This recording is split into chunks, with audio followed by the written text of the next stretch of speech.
Hi, I'm Emily Relva. Take a minute and think back to the first time when you learned about puberty. Where were you? Were you at school? Were you with your parents? Did you ever take a class about sex? Have you ever compared sexual education with a friend and found out how much sexual education varies from school to school? When I was 10 years old, my school set aside one day to teach us about puberty. So I learned that one day I would have breasts, that one day an egg would travel down my fallopian tube into my uterus to await fertilization. And I learned that if that egg was not fertilized, it would travel out through my vagina in the form of my period. And I learned that if it was fertilized, it would become a fetus and one day turn into a baby. I did not learn how the egg was fertilized, but I did learn how to manage my period. I learned about pads, tampons, and I even learned about deodorant. 1 year later, my school took another day to show us a video about reproduction, which covered the basis of puberty for both sexes. But aside from these 2 days, I did not receive any further education. So besides the very basics, my school's sexual education system did not inform me about boys' bodies and barely covered my own body. So our sexual and maturation education systems need to change because through lack of education and teaching stereotypes, girls and boys are learning negative lessons about their own bodies and also negative lessons about the female body, especially menstruation and sex. So let's talk about some of these stereotypes that kids are learning. Well, most children in sexual education courses today learn about sexually transmitted diseases, pregnancy, abortion, sexual coercion and abuse, and sexual activities. They are taught about their, quote, emerging sexual availability and reproductive potential, end quote, according to Allen and Goldberg in a study they did in 2009. In a study that Diorio and Murno did in 2000, quote, while schools no longer teach the grossly negative ideas that have been widespread in the past, e.g. that menstruating women can ruin crops, spoil food, and drive men to sickness, insanity, and death, we still maintain the ancient traditions that menstruation is a curse and a threat to public hygiene, end quote. Although these extreme beliefs of menstruation are no longer taught, they are still a big part of the menstrual discussion and haven't been completely eradicated from our associations of menstruation. So girls and boys learn that a woman has her period once a month, and it usually makes her moody, grumpy, emotional, tired, and a bitch. But for girls, sexual education focuses on mainly the biology of maturation and menstruation. So when girls learn about their periods, they're mainly taught about the methods used to conceal it. So the right products to use, when to change products, how to dispose of products. And who are these girls concealing their menstruation from? Well, from boys. So women they learn to think that the menstrual cycle is dirty. The menstrual cycle is described to them as something that is embarrassing or debilitating, according to Hensel, Fortenberry, and Orr in 2007.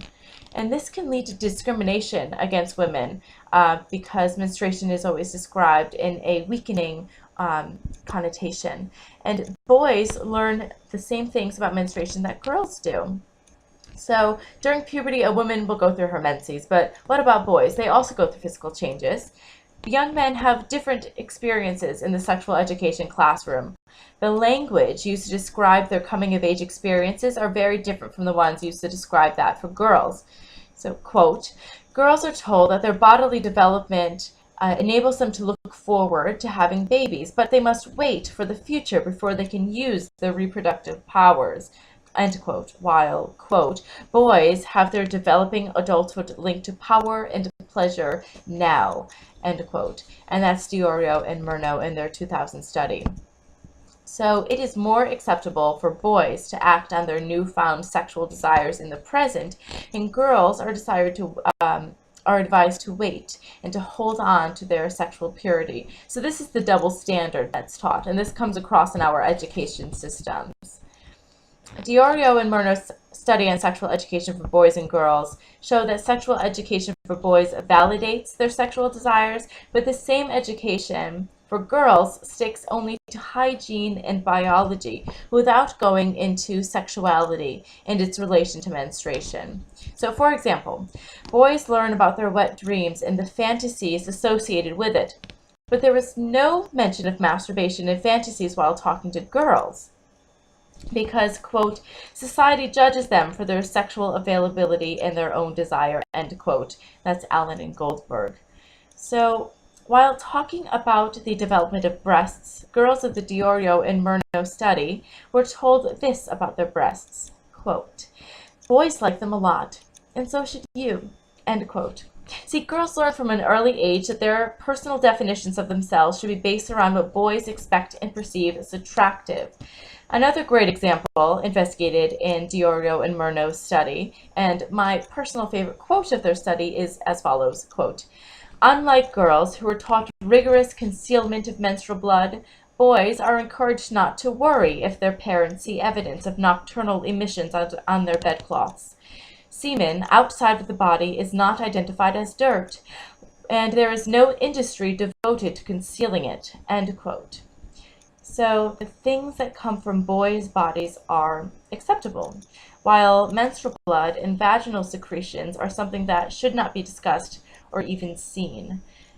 Can you hear the difference in the ways that boys are spoken to in comparison to the way that girls are spoken to during our sexual education courses? So why is education liberating for one sex and about concealment for another? But what about sex itself?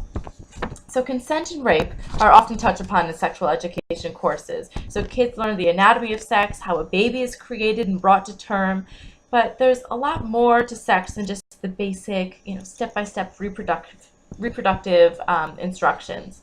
So there's many elements about sex that are not covered in sexual orientation, in sexual education classes, such as different sexual orientations. And one reason that sex is not greatly covered in detail is because of the fear of unwanted pregnancies, especially teen pregnancies. This is why educational systems based on abstinence have been implicated, although I personally wonder at the effectiveness of a program that only teaches one side of an issue. Another way to combat unwanted pregnancies is through birth control. The pill and condoms are often talked about in sexual education courses, and the pill first became popular because it gave women control over pregnancy, but also control over their periods. Previously and presently, women have to deal with their periods as being irregular and unpredictable, and the pill acts as a form of birth control, yes, but many women choose to use the pill to lighten and manage their periods. This is called menstrual suppression. Menstrual suppression, however, can cause health problems for women because, quote, menstrual suppression was originally recommended for women with menstrual health problems, but is now often suggested for women without such disorders as a matter of convenience, end quote. And that's Johnson, Robledo, Barnack, and Wares in 2006. Quote, while some women do have significant medical menstrual problems, most women do not. And extended hormonal birth control products, such as the pill, are marketed for normally menstruating women who prefer not to menstruate, end quote. And that's Hitchcock in 2008. So the hormonal birth control pill has not been around for very long. It's not been around long enough for scientists to complete long-term use studies on the effect of the pill on current and future generations. Additionally, girls' bodies are still developing sexually up to 12 years after the first period, and we do not know how menstrual suppression affects this development.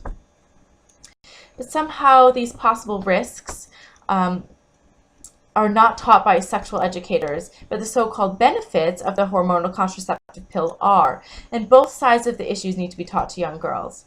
See, the pill is a way for girls to hide their embarrassing periods from men and the rest of the world. See, it's undesirable for women to menstruate, and that's taught to us by the ways that we need to hide menstrual blood from men because of the stereotypes about a woman's emotional state during her period. See, this undesirableness leads a girl or woman to shorten her naturally existing period or stop it altogether. And are these the messages that we want children to be getting, boys and girls? See, in order to make a change, girls need to be proud of their bodies, what they do, and what is natural. And boys need to be made aware of these processes as well. Women's health is not just a women's issue. The American education system, it prides itself for being inclusive and empowering. So the time has come to apply this to the severely lacking sexual education system here in America.